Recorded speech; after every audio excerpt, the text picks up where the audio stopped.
Les plongées sont déroutantes. L'une semble réelle, et l'autre est réelle. L'une semble être un chemin, et l'autre est le chemin. Et les deux sont semblables. Celui qui semble réel peut être découvert par les tentatives et les projets de perpétuation. L'un veut être éternel, et l'autre le dévoile et livre l'éternité.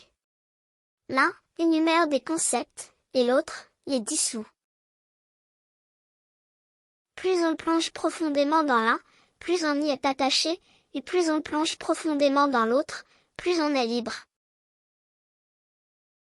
L'un creuse des sillons où coule la permanence. L'autre élimine les sillons et admet l'impermanence.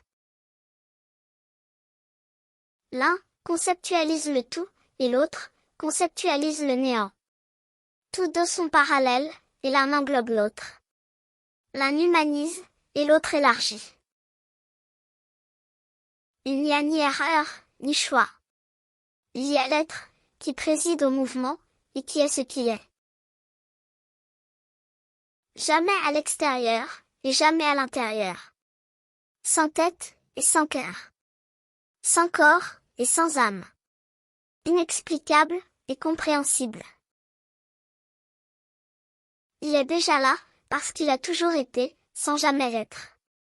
Et celui qui est là, se laisse dissoudre, dans celui qui est bien au-delà. Dans le silence et l'espace, en direction du néant. Un néant où tout est. Un néant où le tout est parfait. Chaque pas qui laisse une empreinte, est un pas lourd. Chaque pas léger, réduit le poids et la profondeur de l'empreinte. Jusqu'à devenir si léger, qu'il ne laisse aucune marque. En n'ayant ni marque ni empreinte, il ne peut plus être suivi, ni trouvé. En ne laissant ni marque ni empreinte, il n'écrit ni histoire, ni les représente.